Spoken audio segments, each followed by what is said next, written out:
Kalau nggak jangan Ganteng gue nih. Ganteng banget. Iya ya. Iya. Dah? MNC bisa turunan. Boleh ini cuma megang. Ya nanti kalau suaranya Lu kacau lu, MNC suruh turunin ratingnya. Tadi turunan setengah.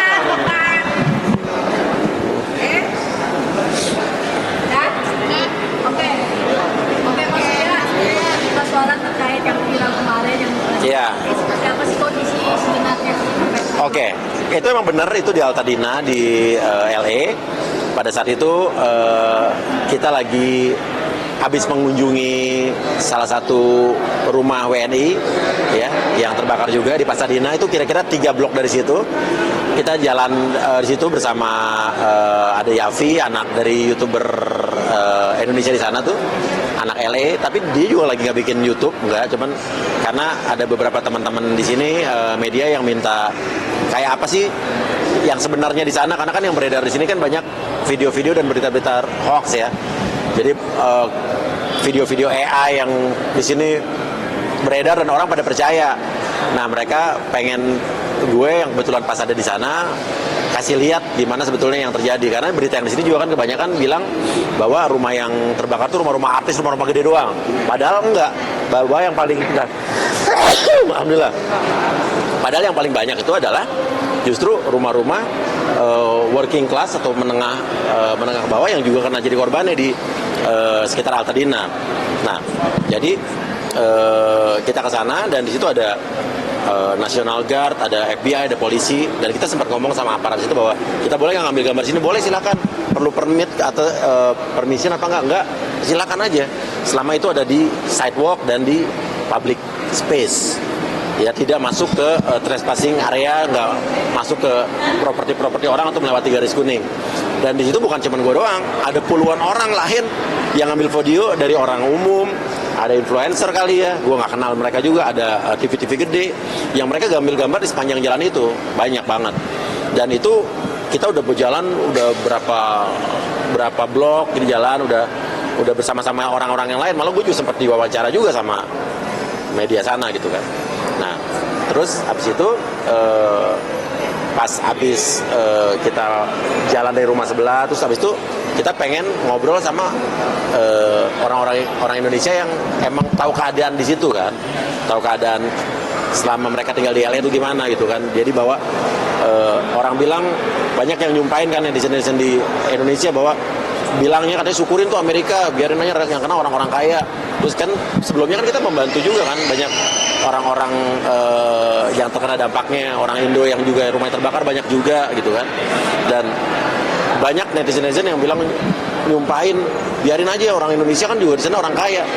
Nah, disitulah gue mewawancara orang Indonesia juga yang ibaratnya baru punya rumah setelah sekian 19 tahun, mereka baru bisa beli rumah dan lain sebagainya gitu kan. Nah, habis itu posisinya dari yang sebelah, kita pindah ke sebelah, di mana ya kita mau ngomong ya, mau ngobrol. Nah, beradalah kita di depan rumah itu kan ya. Ini emang kita kayak diatur oleh Tuhan untuk berdiri di situ gitu. Ya udah, pas berdiri di situ, kita juga nggak tahu, ada yang punya rumah nggak tahu, orang itu rumahnya kan udah rata semua, nggak ada nomor rumahnya, nggak ada rumah, itu udah nggak ada rumah pokoknya kan kita diizinin sama aparat, bilang lo boleh ngambil video di mana aja selama lo di public space atau di sidewalk. Emang ada diizinin, dan itu puluhan orang lain. Dan di sebelah kita juga ada TV gede, ada juga orang yang ngambil gambar, dan malah kalau dilihat di video viralnya itu ada juga tuh orang yang ngambil gambar malah ngelewatin garis kuning kan, tapi didiemin aja gitu kan. Nah, pas gue baru ngomong sekitar paling sebelum semenit ya, belum semenit, tiba-tiba ada yang nanya who are you gitu.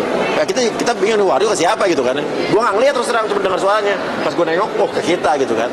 Udah, si Yafi anak LA bilangin kita dari Indonesia gitu kan. Tapi belum, dia bilang ini rumah gue segala macam, dan kita langsung stop. Bilang waktu stop filming kita langsung stop kok. Langsung kita stop, itu rekaman, record kita stop, dan habis itu udah kita nggak lanjutkan. Dan saya juga nggak tahu bahwa mereka ngerekam kita nggak tahu gitu kan. Dan habis itu kita balik lagi ke dia untuk say sorry bahwa kita udah hapus videonya, tapi dia nggak tayangin. Yang dia tayangin itu adalah dipotong sama dia, di cut Dan kita baru tahu kalau itu video viral setelah dikirimin sama teman kita yang orang Amerika. Ini lo ada di sini nih di TikTok orang Amerika gitu kan. Gue baru tahu ternyata dia videoin, dan video yang dia tayangin itu video yang di-cut sama dia. Selanjutnya tidak ditayangkan gitu kan. Padahal kita udah bilang bahwa video kita hapus gitu kan, dan kita nggak nayangin depan rumah dia, kita pindah ke sebelah. Nah pas kita pindah ke sebelah, kita lihat orang itu masih berdiri lagi di situ, dan ada orang-orang lain, orang-orang bule lain yang ngambil gambar, tapi nggak ditegur. Tapi gue positif aja bahwa kita juga tidak menyalahkan dia kok. Kita mengerti perasaannya, mungkin dia berpikir kita tuh ngapain, karena ngomong kita kan bahasa Indonesia, mother language kita beda. Kita orang Asia yang beda omongan bahasanya. Dan pas abis teman gue ngomong itu, pas kita balik lagi itu, dia bilang lo nyari donasi. Jadi dipikir kita itu adalah orang yang pengen memanfaatkan keadaan dengan cari donasi untuk kepentingan pribadi, karena di Amerika lagi rame begitu. Dan kalau emang dilihat di komentar TikTok dia itu, orang-orang rata-rata ngomongnya gitu, mikir kita adalah scammer yang nyari donasi, dan dia love-lovein itu komen-komen itu. Jadi emang begitu, tapi nggak apa-apa. Saya juga mengerti kok bahwa kalau dia keberatan bahwa kita berdiri di situ karena menghadap ke rumahnya dia yang udah kebakar itu, kita langsung stop. Kenapa kita nggak minta izin? Kita nggak tahu dia punya rumah siapa. Dia muncul tiba-tiba dari tengah jalan. Dan di antara yang lain itu banyak banget puluhan orang yang emang ngambil gambar, bukan cuma kita doang. Banyak sekali. Dan cuman kita yang ditegur. Karena mungkin bahasa kita beda. Tapi nggak apa-apa. It's okay. Dan itu video viral. Terus gue udah duga, ini paling sebentar lagi, 2 hari lagi sampai Indonesia nih gitu kan ya. Ternyata nggak sampai 2 hari. Hitungan jam juga udah sampai Indonesia. Tapi waktu video itu viral masih di Amerika, itu juga pro kontra kok, netizennya pro kontra. Jadi ada yang pro ke dia, ada yang pro ke kita, bilang bahwa ini adalah public space, ini adalah sidewalk, itu dia nggak trespassing ke properti lo gitu kan. Dan ada yang bilang juga, kalau lo nggak setuju dia ngerekam rumah lo, kenapa lo nggak bilangin dari awal? Karena kan dia tuh bikin konten dulu dari awal, ngomong ngoceh bahwa dia ada di daerah, bikin konten di depan rumah gue nih, dia kayak nggak menghargai gue yang punya jadi korban, dia bilang gitu kan. Nah, muncrat ya tadi. Muncrat lari gue ke bawah. Iya. Terus abis itu baru dia negur kita. Nah, tapi pas kita teguran kita nggak sampai lama, langsung kita stopin. Oke, I'm sorry. Terus kita stop, dan kita dari situ sempat balik lagi bahwa kita bilang udah dihapus videonya. Kita malah nggak nyangka dia ngerekam. Dan itulah yang terjadi. Jadi Cinta juga sempat ada yang ngetek Cinta di situ. Gue nggak tahu di Cinta, ternyata di TikToknya Cinta udah lumayan terkenal di Amerika, karena pernah ada beberapa konten yang FYP di TikToknya Amerika. Jadi sempat ada yang bule-bule nge-DM dia, tapi bedanya kalau netizen Amerika sama Cinta dibalas, diterangin, mereka ngerti. Saya sorry, tapi kalau Indonesia Cinta balas dihajar, itu bedanya. Jadi gue bilang, Cinta udah nggak usah dibalas, gue bilang gitu. Kalau mau balas jangan pakai hati, ya balasnya santai aja begitu kan. Udah intinya gitu. Jadi intinya yang terjadi sebetulnya itu, bahwa saya juga itu tidak lagi buat konten TikTok, tidak buat konten real, kita hanya memberikan video kepada beberapa teman media yang minta gambarnya. Dan si Yafi juga di situ nggak buat YouTube. Kan kalau dibilang Uya mencari monetize apa tuh? Dia bilang kan mau monetize AdSense buat segala macam. Orang kita juga lagi nggak buat konten, dan sebetulnya pada saat itu ya nggak buat konten buat sosial media kita ya. Dan pada saat itu kan kalau gue mau buat konten saat itu udah pasti gue upload kan. Karena kan viralnya baru berapa waktu setelah itu, viral di Amerikanya ya. Tapi kita kan emang nggak ada di mana-mana sampai sekarang, nggak ada. Kita cuma kirimin ke teman-teman media yang saya nggak enak sebutin juga ya. Dan itu sah-sah aja mereka gitu kan. Dan intinya kalau dibilang tidak empati, ya kita udah izin bersama puluhan orang lainnya, dan kita nggak tahu dia yang punya rumah. Tapi sih sorry, kita udah minta maaf kalau emang lo keberatan, kita udah stop kok gitu. Jadi itu aja. Dan setelah itu videonya viral, kan nonton kan sampai berapa juta ya. Teman gue bilang bahwa ternyata dia habis itu buka donasi buat dia pribadi. Nah, alhamdulillah donasinya banyak. Setelah itu kata Cinta udah 14.000, sekarang udah 14.000 US dollar. Dan Cinta nyumbang loh. Cinta donasi ke linknya dia. Ya dengan semampu dia ya. Tapi gue bilang, lu Cinta kok kamu kamu ibaratnya udah dimasukin, di-upload sama dia, kamu masih mau nyumbang? Nggak apa-apa lah Pak, kasihan. Dia bilang, oh ya udah nggak apa-apa lah. Jadi intinya dia buka sumbangan, dan ini jadi viral, ya berkahnya buat dia juga.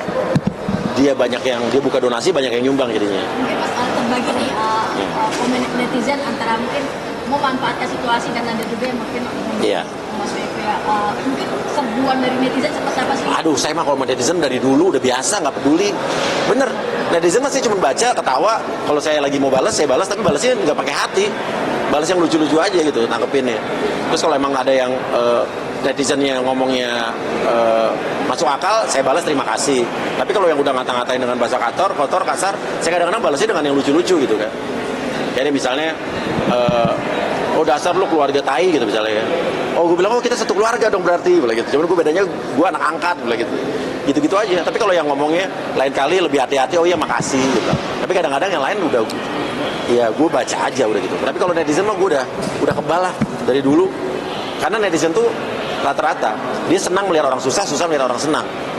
Kalau kita lagi kesalahan begini, paling senang netizen. Wah kita serang dia. Tapi kalau kita berbuat kebaikan, netizen nggak senang. Coba kalau gue lagi buat konten-konten apa, coba gue nolongin TKI, PMI, mulangin orang yang koma, mulangin jenazah yang meninggal dari luar negeri pakai duit pribadi. Emang konten gue rame? Sepi banget nggak. Netizen nggak suka yang begitu-begitu. Yang suka cuma orang-orang sekitar kita aja yang pikirannya waras gitu kan. Tapi giliran gue buat kesalahan kayak begini nih, wah serang rame-rame, serbu rame-rame. Dan yang menyerbu gue bukan hanya netizen, juga netizen terbagi-bagi. Ada juga emang orang yang bener-bener emang orang-orang yang bener oh Uya nggak bener nih, dia kritik gue dengan cara yang tidak kasar.